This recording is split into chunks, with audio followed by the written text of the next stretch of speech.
எரேமியா 46ஆம் அதிகாரம் 1ஆம் வசனம் முதல் 28ஆம் வசனம் வரை. புறஜாதிகளுக்கு விரோதமாய் எரேமியா தீர்க்கதரிசிக்கு உண்டான கர்த்தருடைய வசனம். எகிப்தை குறித்தும் ஐபிராத்து நதி அண்டையில் கர்கேமிசிலே இருந்ததும் பாபிலோன் ராஜாவாகிய நேபுகாத் நேச்சார் யோசியாவின் குமாரனாகிய யோயாக்கீம் என்னும் யூதா ராஜாவின் 4ஆம் வருஷத்திலே முறிய அடித்ததுமான பார்வோன் நேகோ என்னப்பட்ட எகிப்து ராஜாவின் இராணுவத்தை குறித்தும் அவர் சொல்கிறது என்னவென்றால், கேடகங்களையும் பரிசைகளையும் ஆயத்தம் பண்ணி யுத்தத்துக்கு வாருங்கள். குதிரை வீரரே, குதிரைகளின் மேல் சேனங்களை வைத்து ஏறி தலை சீராயை அணிந்து கொண்டு நில்லுங்கள். ஈட்டிகளை துலக்கி கவசங்களை தரித்து கொள்ளுங்கள். அவர்கள் கலங்கி பின் வாங்குகிறதை நான் காண்கிறதென்ன? சுற்றிலும் உண்டான பயங்கரத்தின் நிமித்தம் அவர்களுடைய பராக்கிரமசாலிகள் முறியுண்டு திரும்பி பாராமல் ஓட்டமாய் ஓடிப்போகிறார்கள் என்று கர்த்தர் சொல்கிறார். வேகமாய் ஓடுகிறவன் ஓடி போக வேண்டாம், பராக்கிரமசாலி தப்பி போக வேண்டாம். வடக்கே ஐபிராத்து நதி அண்டையிலே அவர்கள் இடறி விழுவார்கள். பிரவாகம் போல் புரண்டு வருகிற இவன் யார்?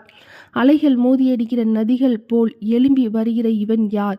எகிப்தியனே பிரவாகத்தை போல் புரண்டு வருகிறான். அவனே அலைகள் மோதி அடிக்கிற நதிகள் போல எழும்பி வருகிறான். நான் போய் தேசத்தை மூடி நகரத்தையும் அதில் குடியிருக்கிறவர்களையும் அழிப்பேன் என்றான். குதிரைகளே போய் ஏறுங்கள், ரதங்களே கடகட என்று ஓடுங்கள். பராக்கிரமசாலிகளும் கேடகம் பிடிக்கிற எத்தியோப்பியரும் பூத்தியரும் வில்லை பிடித்து நாணேற்றுகிற லீதியரும் புறப்பட கடவர்கள். ஆனாலும் இது சேனைகளின் கர்த்தராகிய ஆண்டவரின் நாளும் அவர் நம்முடைய சத்துருக்களுக்கு நீதியை சரிகட்டுகிற நாளுமாய் இருக்கிறது.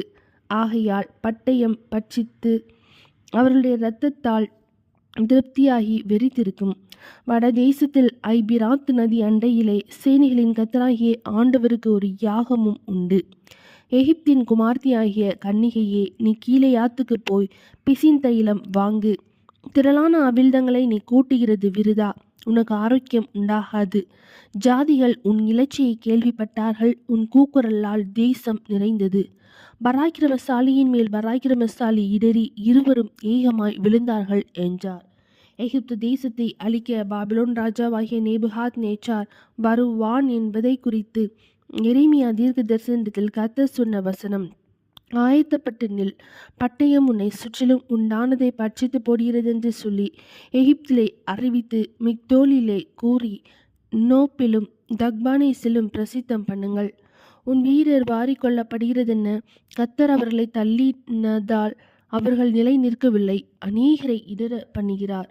அவனவன் தனக்கு அடுத்தவன் மேல் விழுகிறான். அவர்கள் எழுந்திருங்கள், கொள்ளுகிற பட்டயத்துக்கு தப்ப நமது ஜனதண்டைக்கும் நாம் பிறந்த தேசத்துக்கும் திரும்பி போவோம் என்கிறார்கள். எகிப்தின் ராஜாவாகிய பார்வோன் பாழாக்கப்பட்டான், அவனுக்கு குறித்த காலம் முடிந்ததென்று அங்கே சத்தமிட்டு சொல்லுகிறார்கள். பர்வதங்களில் தாவோரும் சமுத்திரத்தின் அருகே கர்மேலும் இருக்கிற நிச்சயம் போல் அவன் வருவான் என்று சேனைகளின் கர்த்தர் என்னும் நாமமுள்ள ராஜா தம்முடைய ஜீவனை கொண்டு சொல்கிறார். எகிப்து தேசவாசியாகிய குமாரத்தியே, சிறையிருப்புக்கு போகும் பிரயாண சாமான்களை ஆயத்தப்படுத்து. நோப்பாலாகும், அது குடியில்லாமல் சுட்டரிக்கப்பட்டு கிடக்கும். எகிப்து மகா நேர்த்தியான கடாரி, அடிக்கிறவன் வடக்கே இருந்து வருகிறான்.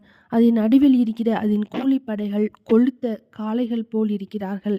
இவர்களும் நிற்காமல் திரும்பிக் கொண்டு ஏகமாய் ஓடி போவார்கள். அவர்கள் விசாரிக்கப்படுகிற அவர்களுடைய ஆபத்து நாள் அவர்கள் மேல் வந்தது. அவன் பாம்பை போல் சீறி வருவான்.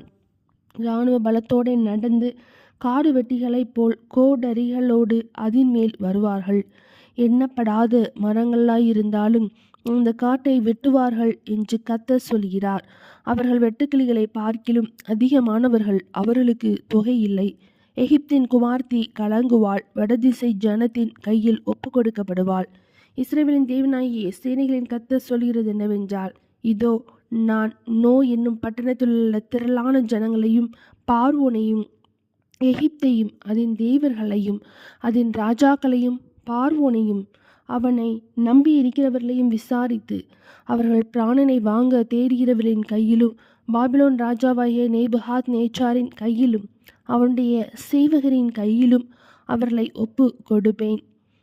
அதற்கு பின்பு அது பூர்வ காலத்தில் இருந்தது போல் குடியேற்றப்படும் என்று கர்த்தர் சொல்கிறார். என் தாசனாகிய யாக்கோபே நீ பயப்படாதே, இஸ்ரவேலே நீ கலங்காதே. இதோ நான் உன்னை தூரத்திலும் உன் சந்ததியை அவர்கள் சிறையிருப்பின் தேசத்திலுமிருந்து விடுவித்து ரட்சிப்பேன். அப்பொழுது யாக்கோபு திரும்பி வந்து அமைதியோடும் சாங்கோபாங்கத்தோடும் இருப்பான். அவனை தத்தளிக்க பண்ணுவார் இல்லை. என் தாசனாகிய யாக்கோபே நீ பயப்படாதே என்று கர்த்தர் சொல்கிறார். நான் உன்னுடனே இருக்கிறேன். உன்னை துரைத்துவிட்ட எல்லா ஜாதிகளையும் நான் நிர்மூலமாக்குவேன். உன்னையோ நான் நிர்மூலமாக்காமல் உன்னை மட்டாய் தண்டிப்பேன். ஆனாலும் உன்னை நான் குற்றமில்லாமல் நீங்களாக விடுவதில்லை என்கிறார். எரேமியா 46 அதிகாரம் முடிந்தது.